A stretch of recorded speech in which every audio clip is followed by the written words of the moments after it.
Hello and welcome to the Clever channel. I'm Jason, your host. I wanted to show you an example of why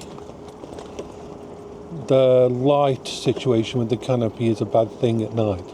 As you can see, if it's early enough in the morning for you to have the light on, it reduces your, just like you can't see out, I can't see down in front of the vehicle. This is one of the perspex, the perspex or laminate or whatever it is made of,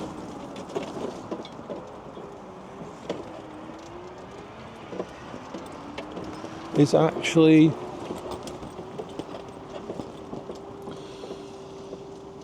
very much, it scratches very easily, and therefore, so let's turn off the light now because it's there. Now I can see. That is one of the flaws. Now, let's talk about mobility scooters again. I woke up at 4 a.m. My brain decided, hey, you don't want to sleep anymore, so I thought, screw it, I need to go to Tesco anyway, and Tesco opens at 6 a.m. So it's about 28 minutes past 6. So I'm going for a little wander over there. Why did I choose the Quingo? Because I did have lots of options. Someone in my comments had mentioned the TGA S4 Breeze, and they're right in the comments. It is another top tier scooter. I looked into it. In fact, I went down to a local second-hand mobility place and tried one. I love them. They are tanks. They're beautiful to drive. But the thing that stopped me was the canopy that you get with it is just a top canopy. It's not a side canopy. It doesn't enclose you completely. And being autistic, I like my safe space and I like my boundaries, and I like when the sides are down on this, if I feel overwhelmed out in the town or something, I can stop this vehicle, zip the sides down on the canopy, and I am completely enclosed, and it helps me deal with overwhelming stuff.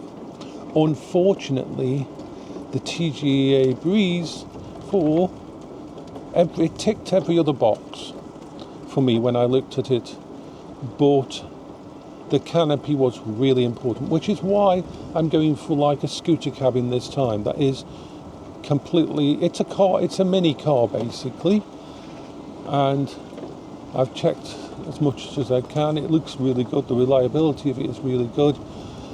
I mentioned Green Power before as a company. Now, I've mentioned in one of my last video that their customer service is bad, but it's more than that. I don't like to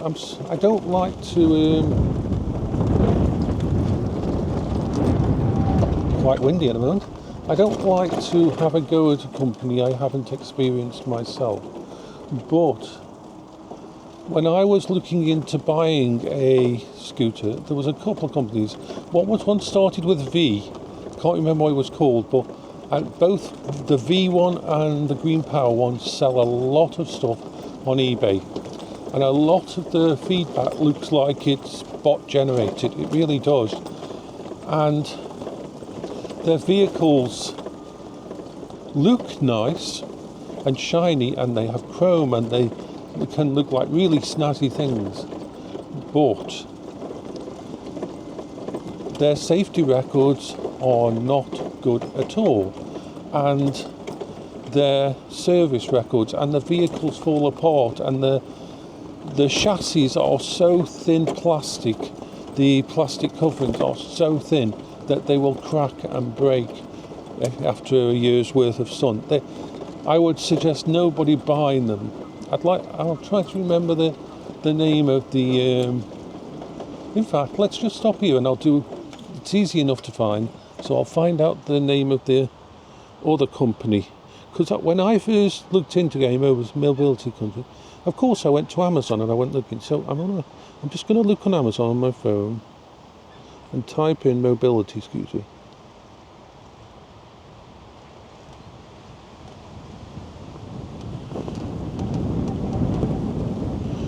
And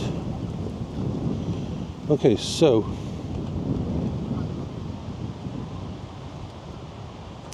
go past some of the thing you want.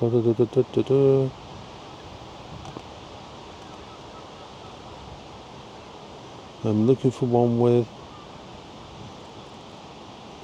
So yeah, there's green power and.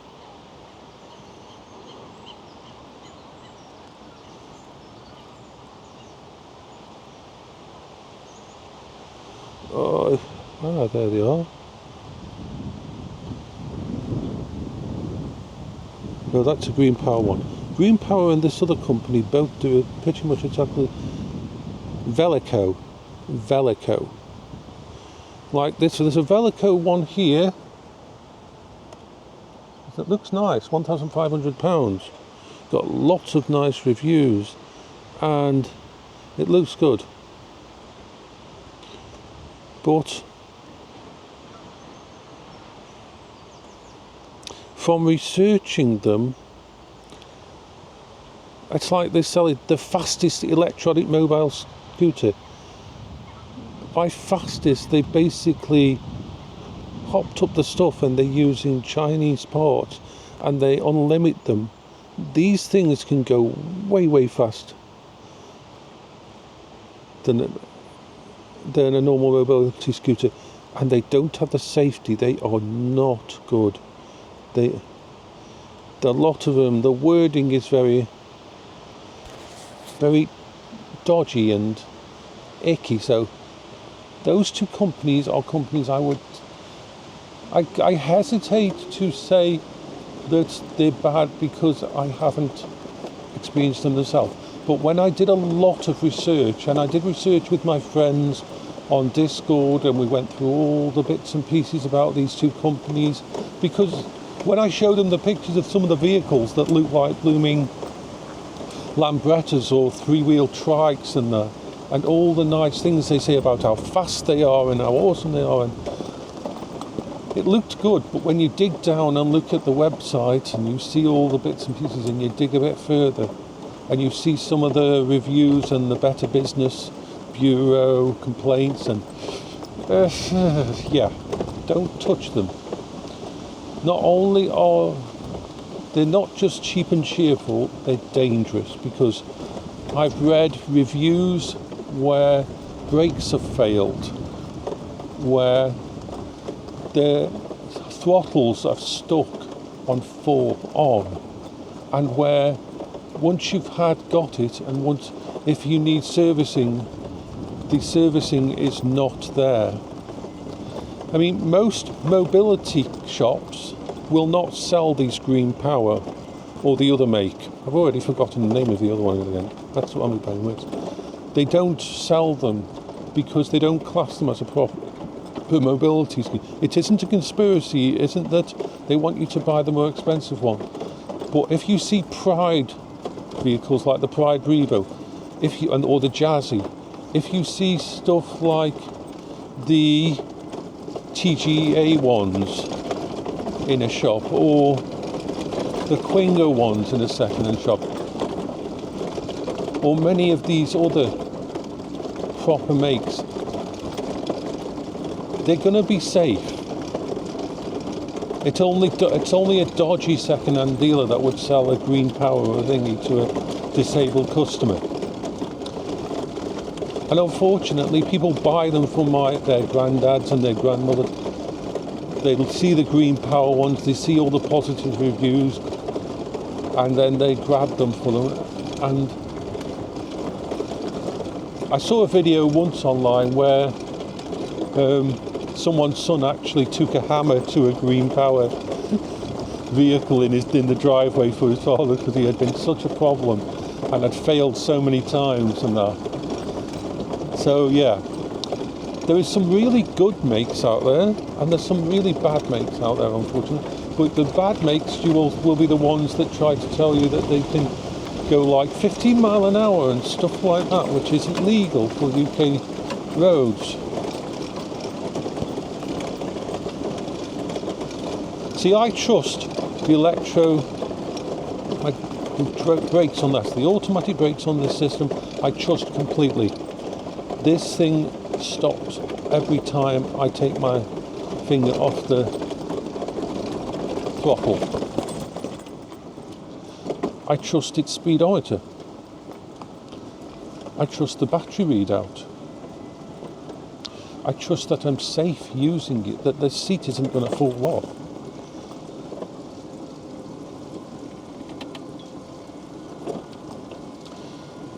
And for me, that's what makes it my safe space. But there, unfortunately, is a lot of these no brand or Green Power or the Vect, whatever it is, brands that are not safe for use. They look cool as fuck. They have spent loads of money on marketing. But when you do a deep dive on them, which I always do before buying something, you find out all the oh shit parts about it. So yeah, once again, the only reason I hesitate is I haven't owned one. So I'm giving you second-hand experience, but the amount of second-hand experience and second-hand experience from actual valid people who bought it. They're also a company, and this is one of the rumours that I was talked about on one of the sites. I can't remember which site it was that was talking about them. Just let me have a drink. Was that they hassle people for positive reviews.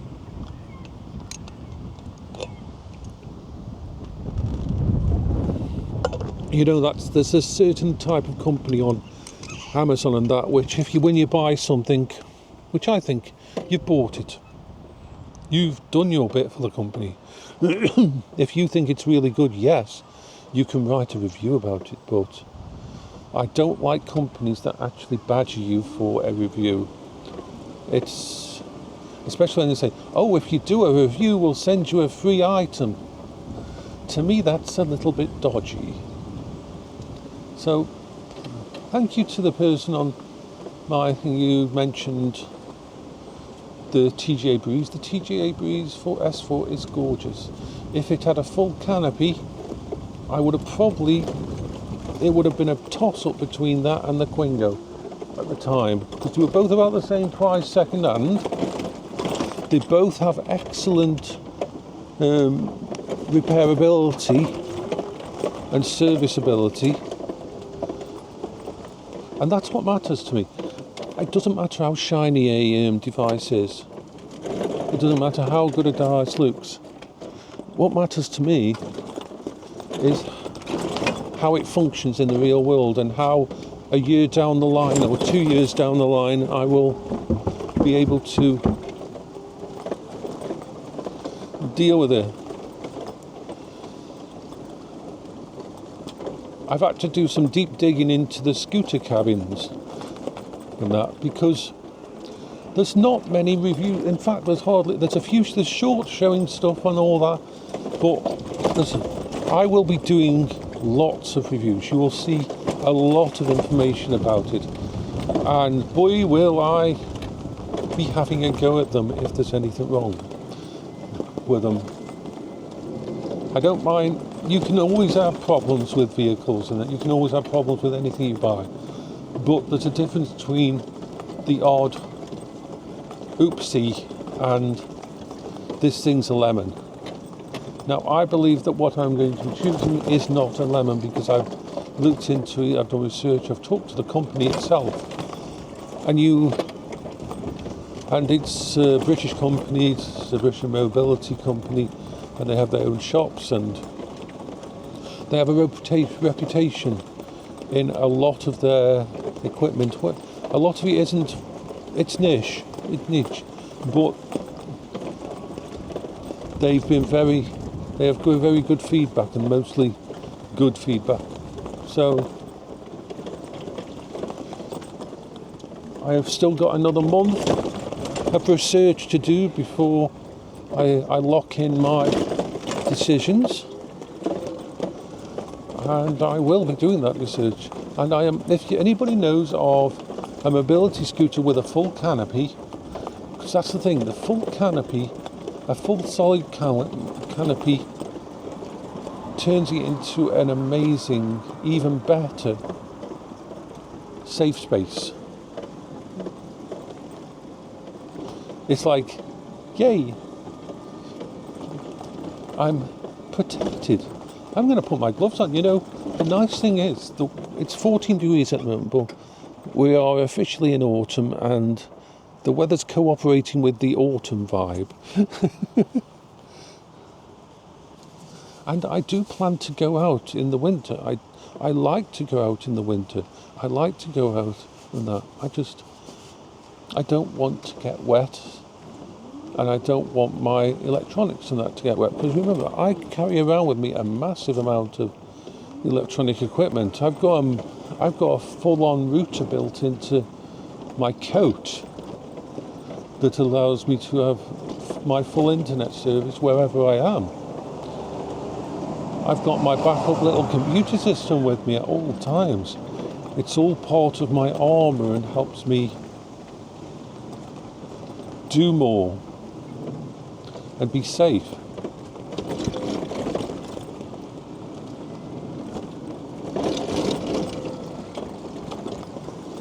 And yes, it's just doing light. I'll probably get there by about before 7 a.m, which means there won't be many people. Yay!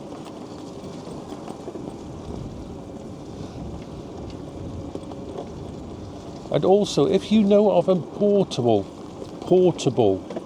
mobility scooter like the Pride Revo, let me know. One that has it's got to have a weight ability to carry 150, 160 kilograms. Can't be lower than that. It's got to have a range of at least 14 miles. And it's got to be able to go at least 4 miles an hour. And an ability to handle the hills around here.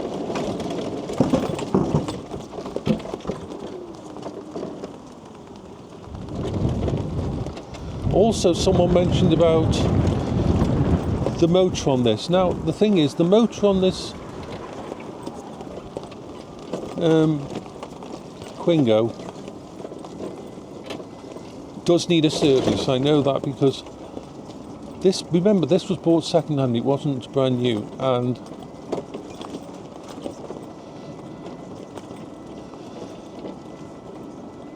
I believe that everything on it was checked,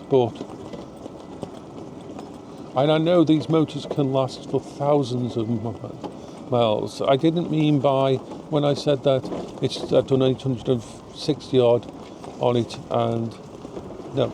I mean that I misspoke that. I didn't mean that it needed new engine. I needed new serviced and probably new brushes and that.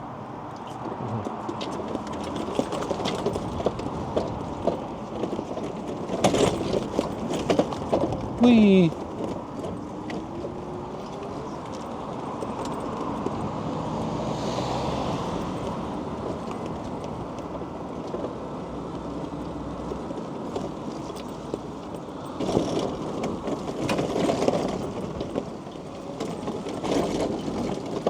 I can go.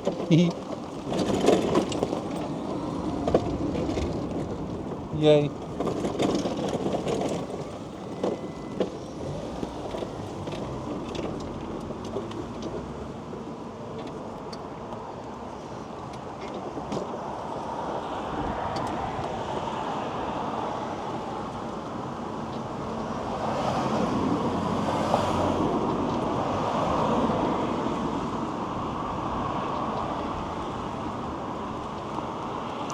Okay.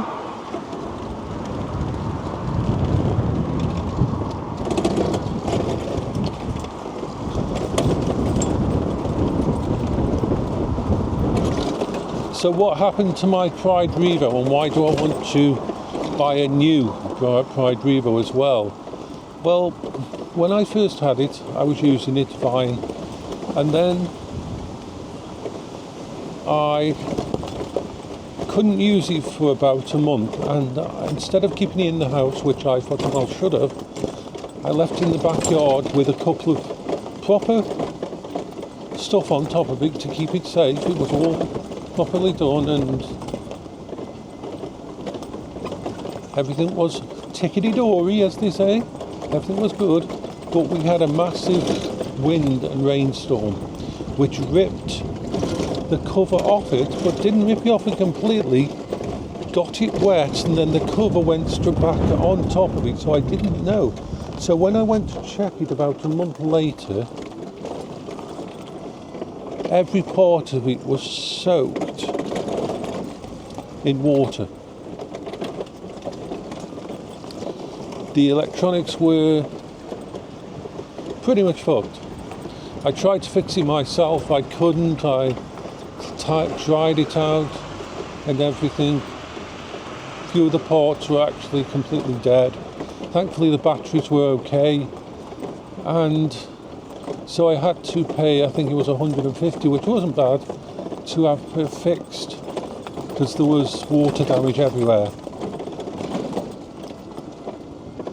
And so the repairs were good. It works, my Pride Revo does, but things like the horn doesn't work, which bothers me. I don't like that the horn doesn't work at all, and the horn doesn't work, and the light can be a bit iffy, squiffy, and I wouldn't plug anything into the USB port on it. I really wouldn't.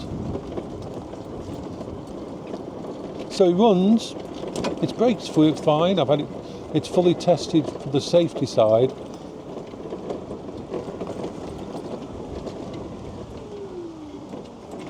Let's go over. So yeah.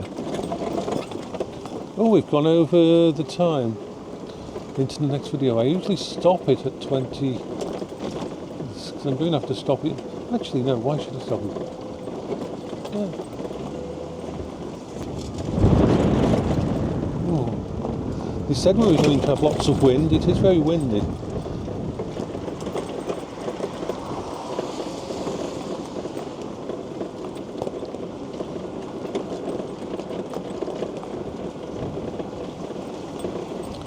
But after spending about a year and a half with the Quingo and other things, I've definitely came to the conclusion that one of the things I love the most about it is the canopy.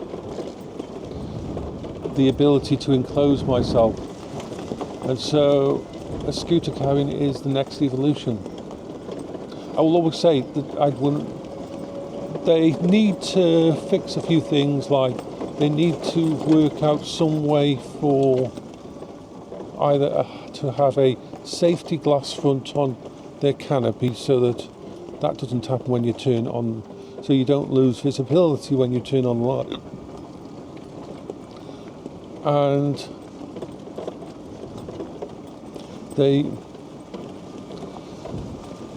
what's the other thing that I want to... They need a fucking journey odometer so that I can see how long my journeys are. It bothers me.